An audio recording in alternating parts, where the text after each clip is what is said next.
The dining room of the Cross family estate had never been so quiet. The food never came. My father's voice, usually booming with authority, cracked through the phone. Around their long, linen-draped table, 20 stunned relatives sat awkwardly in front of empty plates. The golden centerpiece gleamed mockingly above them, an ironic symbol of a celebration that would never happen. From across the table, my Aunt Carla looked up, eyes darting wildly. I could practically see the moment realization dawned on her face. Was 300 miles away in my Asheville apartment, leaning against my kitchen island, sipping apple cider with a smile playing at the edges of my lips. "Oh," I said, my voice smooth as silk. "I assumed you didn't need anything from me." Silence. Heavy, stunned, delicious silence. Then came the murmurs. My mother's voice filtered faintly through the phone. "What does she mean by that?" Confusion mixed with panic erupted around the table. The same family that hadn't wanted me present had no problem accepting the catering bill I'd paid weeks earlier. My name is Melanie Cross. I'm 38, the eldest daughter turned family errand runner, unpaid therapist, and human ATM machine. Thanksgiving had always been sacred in our family, not for the warmth, but for the performance. A glossy veneer of togetherness carefully layered over decades of favoritism and unspoken grievances. Growing up in Raleigh, I wasn't treated like a child. I was staff. While my younger siblings were adored, I managed carpools, bandaged skinned knees, and made sure everyone's homework got turned in on time. When I finally left for college, I thought I'd earned a seat at the table as an equal. I hadn't. The betrayal came exactly 1 week before Thanksgiving 2024. My aunt shared a "can't wait to see everyone" message in the family group chat. I replied with a quick, "same here, looking forward to it," then nothing. Hours later, my cousin texted me privately, "Wait, are you actually coming? Your parents told everyone you weren't invited this year." My heart didn't just sink, it plummeted through the floor. I called my mother, confusion thickening my voice. She danced around it before finally saying, "We're keeping it small this year. Just immediate family." My knuckles whitened around the phone. "I am immediate family," I replied, my voice tight with disbelief. "Besides," she continued as if I hadn't spoken, "we just thought it would be easier this way.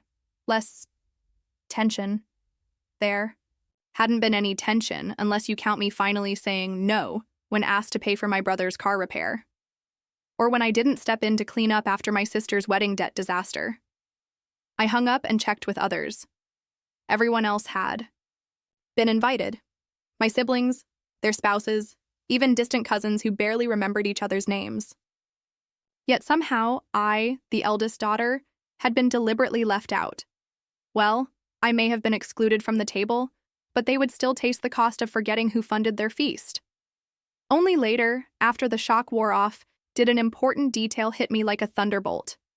Dad had asked me to chip in for the meal. But I hadn't just chipped in, I had paid for everything. The heritage turkey, the gourmet sides, the artisanal desserts.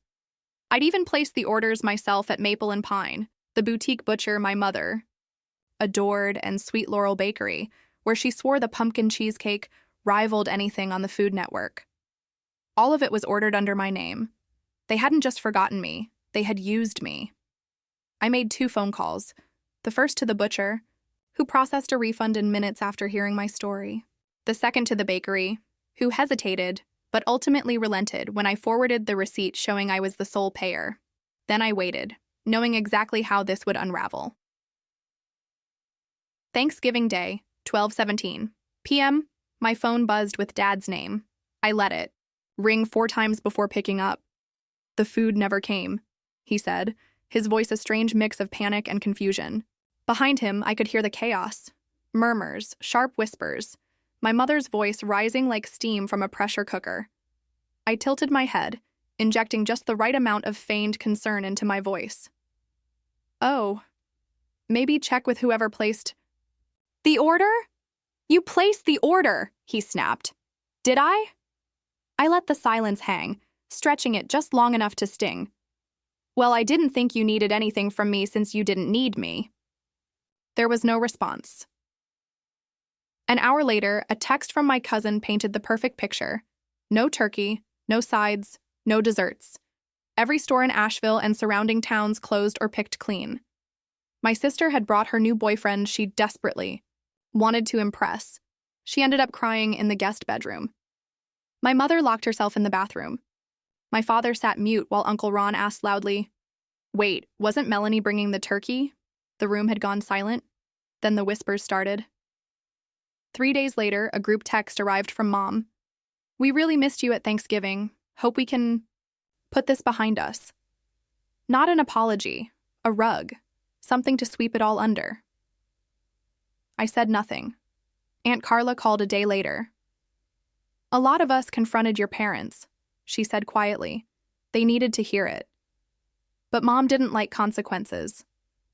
Sure enough, by the end of the week, a new version of the story started circulating. I was unstable, dramatic. I had deliberately sabotaged Thanksgiving out of spite. Dad called twice before I finally answered. "I don't know what you were trying to prove," he said, his voice tight with restrained fury. "But you embarrassed your mother." I laughed, loud and sharp. "Funny. I thought she didn't even want me there." His sigh was theatrical. "We made a mistake, okay? But what you did was low." "Lower than uninviting your own daughter after she paid for the meal?" My voice rose. "You should have said something." "You're being dramatic," he said, as if that would make me fold. "It wasn't even that big of a deal." My pulse thundered in my ears. "It was to me," I snapped. "Not a big deal? Then why are you calling me about it, Dad?" I hung up, my hands trembling so badly I nearly dropped the phone. My entire body buzzed with a toxic mix of rage and grief. That night, my cousin Riley texted, "You officially started a war, apparently." My mother was already spinning her version of the story, how I'd always been difficult, and how this just confirmed it. Christmas loomed like a storm cloud. I had no plans to attend, not until Aunt Carla called. "She's telling everyone you're too fragile to be around family," Carla said carefully. "That you're skipping Christmas because you can't handle conflict. And your dad, well, he's claiming he tried to fix it, but you're being stubborn." I tightened my grip on the phone until my knuckles turned pale white. Oh no. They weren't going to rewrite my story. Christmas Eve 2024, I arrived fashionably late to my parents' house, the Asheville air crisp with winter. The second I stepped inside, it was like someone scratched a needle across a record. Conversation. Cut off mid-sentence. My mother's expression froze. My father stopped mid-sip of his bourbon. My sister blinked like she'd seen a ghost. "Hey," I said casually, unwinding my scarf with a smile. "Merry Christmas." My mother finally found her voice. "Oh, you made it." "Of course," I replied sweetly. "Wouldn't miss it." Then I stepped aside to reveal my surprise guest, my grandmother. Her mother. My mother's face drained of color. Years ago, they'd had an irreparable falling out. Mom had tried to erase her from our lives entirely, but I never cut contact. Grandma had been horrified when she heard about Thanksgiving, and when I asked if she wanted to come to Christmas dinner, she didn't hesitate for a second. "Oh my," Grandma said, stepping inside with exaggerated wonder. "It's been ages since I've been here. What lovely decorations, dear." My mother looked like she might faint. Dinner was tense perfection. Grandma picked up her fork, examined the stuffing, and said brightly, "Oh, is this store-bought? Tastes very consistent." I bit the inside of my cheek to keep from laughing. A week later, I started getting strange messages from cousins and extended relatives. "Heard there was a misunderstanding. You okay?"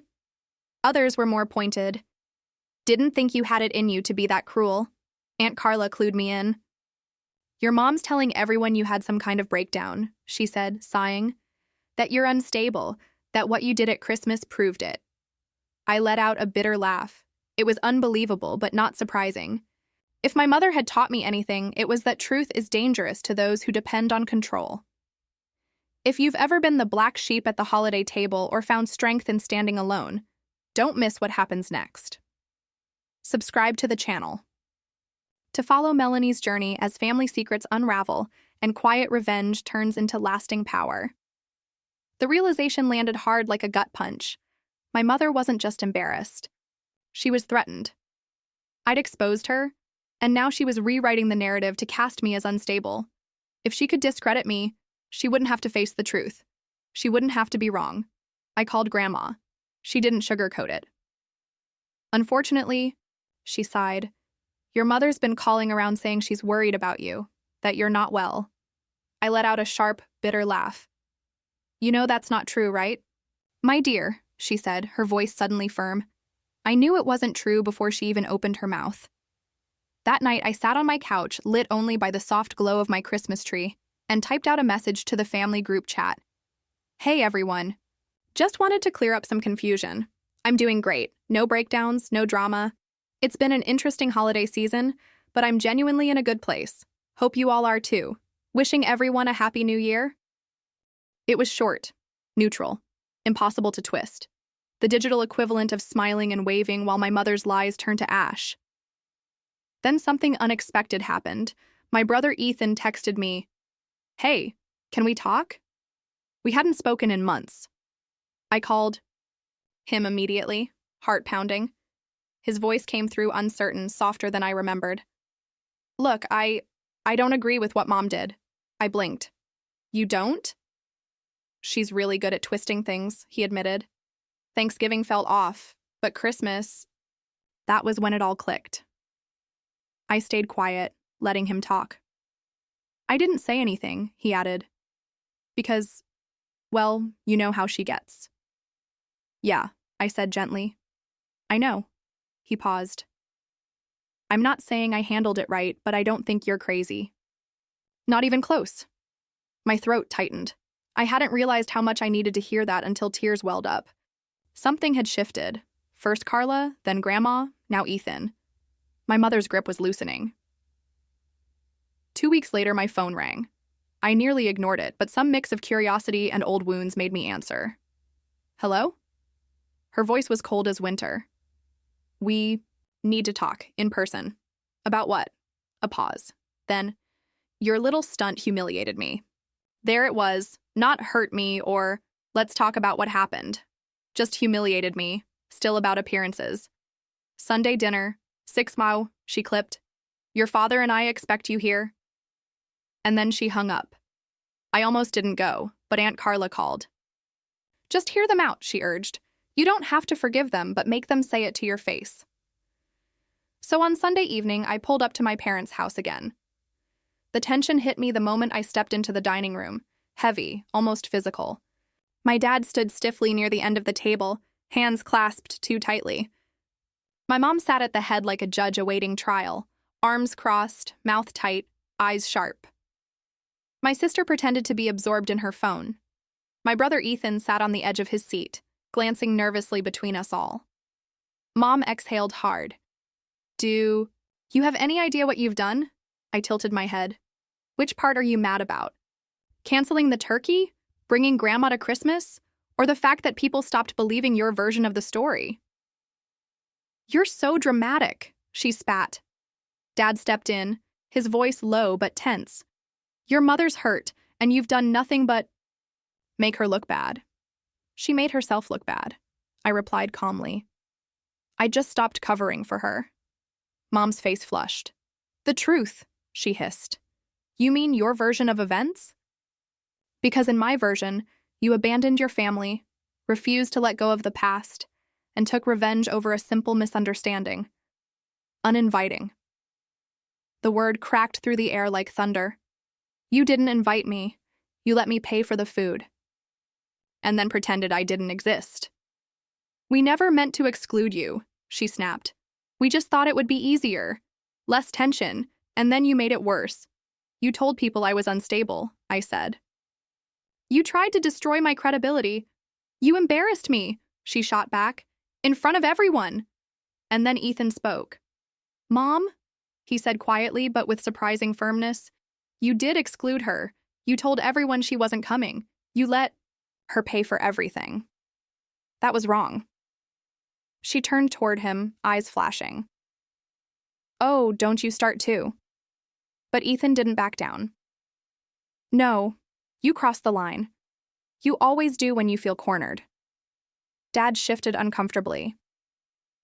We should have handled it differently. Mom narrowed her eyes. What does that mean? He hesitated. Maybe she has a point. The room stilled, but I wasn't done. You didn't just leave me out, I said. You tried to paint me as unstable. You called relatives and said I was having a breakdown. Why, Mom? And then she said it. Because I was embarrassed. Silence. Fell. She blinked like she hadn't even realized the truth until it spilled out. I didn't know what to say when people asked. It snowballed. So I didn't want to be the villain, so you made me the villain, I said quietly. She didn't answer. And beside her, for the first time in my life, I saw my father look at her like he didn't recognize the woman sitting at the head of the table. Ethan sat still, jaw clenched. Across the table, my sister, quiet until now, muttered under her breath, "Wow." And just like that, the truth settled over the room like thick snow. The lies, the manipulation, the selfishness. All of it exposed and undeniable. For the first time in my life, I saw my mother clearly. Not as an untouchable matriarch, not as some all-powerful force, just a woman so terrified of being wrong that she would rather destroy her own daughter than admit it. I stood up. I'm done, I said, steady and sure. I don't need an apology because I don't think you're capable of giving a real one. But I need you to understand that I'm done. My mother flinched like I'd struck her. Wait, no, you don't get to walk away. Like that, she snapped. You did this, I said firmly. You shut me out, and when people noticed, you rewrote the story. You made me the villain because you couldn't handle the truth. Her lips parted, but nothing came out. I turned to my father. I appreciate that you tried, but you let it happen. And that hurt too.